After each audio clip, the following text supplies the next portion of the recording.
Selamat pagi Bapak Ibu Saudara-saudara yang sama-sama dikasih oleh Tuhan. Salam sejahtera bagi kita sekalian. Kita berjumpa lagi lewat Renungan Harian Toraya edisi Selasa 27 Desember 2022. Mari Bapak Ibu Saudara-saudara, sebelum kita menjalani kehidupan kita hari ini, mari kita bersekutu di mana kita membaca dan merenungkan firman Tuhan. Namun sebelum itu mari kita berdoa. Ya Tuhan, kami bersyukur kepadamu. Sungguh luar biasa penyertaan dan kemurahan Tuhan yang terus dinyatakan di tengah-tengah kehidupan kami.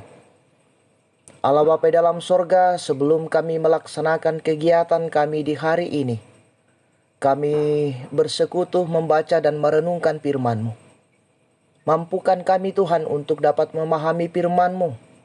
Dan biarlah firman ini Tuhan menuntun kami di dalam menjalani kehidupan karunia Tuhan. Allah Bapa di dalam sorga, bersabdalah kepada kami, kami siap mendengarkan firman-Mu.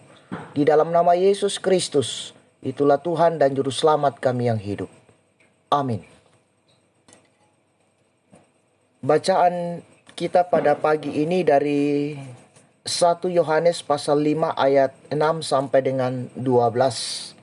Ayat yang ke-6 saya akan bacakan. Firman Tuhan berbunyi, inilah dia yang telah datang dengan air dan darah, yaitu Yesus Kristus. Bukan saja dengan air, tetapi dengan air dan dengan darah. Dan rohlah yang memberi kesaksian, karena roh adalah kebenaran. Amin firman Tuhan. Tema kita kesaksian tentang Yesus. Saudara-saudara yang sama-sama dikasih oleh Tuhan Yesus Kristus, siapakah yang layak jadi saksi? Tentu mereka yang melihat dan mengalami peristiwa yang akan dipersaksikan. Lalu bagaimana dengan kesaksian tentang Yesus sebagai juru selamat dunia? Perikop di atas berbicara tentang kesaksian bahwa yang percaya kepada Kristus dan menang atas dunia adalah yang menerima kesaksian Allah bahwa hidup kekal ada dalam Kristus. Kesaksian itu terdapat di dalam hati setiap orang percaya karena Roh Kudus sudah meyakinkan tentang makna air dan darah Yesus, yaitu baptisan Yesus yang merujuk kepada identitasnya sebagai anak Allah dan kematiannya yang menjadi dasar persekutuan kita dengan Allah. Nah, saudara-saudara yang sama-sama dikasih oleh Tuhan, penerimaan kesaksian dalam hati orang bukan sekadar usulan dari Yohanes. Karena dia menegaskan adanya dua kemungkinan, yakni menerima kesaksian itu sehingga memiliki anak dan hidup, atau menolak kesaksian Allah sehingga tidak memiliki anak ataupun hidup. Menerima kesaksian itu berarti menerima bahwa Yesus itu real, lebih real daripada perselisihan dengan tetangga atau kebutuhan mencari nafkah. Percaya kepada Kristus bukan sekedar pengakuan mulut saja, tetapi seluruh keberadaan hidup. Karena itu kesaksian tentang Kristus tidak cukup dengan kata-kata, melainkan dengan tindakan nyata.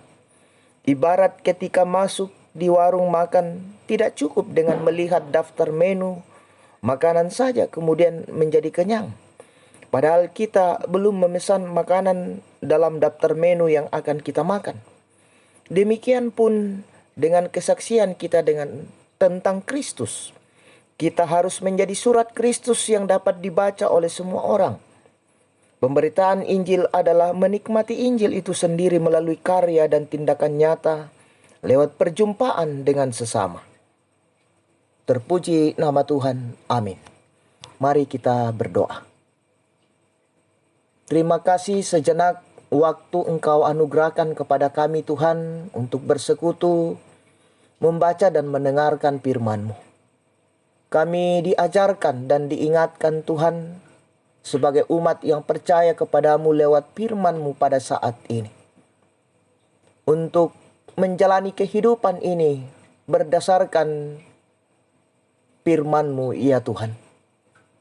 Allah Bapa di dalam sorga, kami menyerahkan seluruh kehidupan kami hari ini Tuhan, di dalam menikmati kehidupan kami, menyatakan tugas dan tanggung jawab dan segala rencana kehidupan kami. Kami serahkan ke dalam tangan pengasihan-Mu. Engkau bersama-sama dengan kami sehingga semuanya dapat kami lakukan dan selesaikan sesuai dan seturut dengan kehendak-Mu. Allah Bapa dalam sorga, ampunkan salah dan dosa kami. Sempurnakan doa kami yang kami bawa di dalam anak-Mu Yesus Kristus. Itulah Tuhan dan Juru Selamat kami yang hidup. Amin. Selamat beraktivitas, Tuhan Yesus memberkati.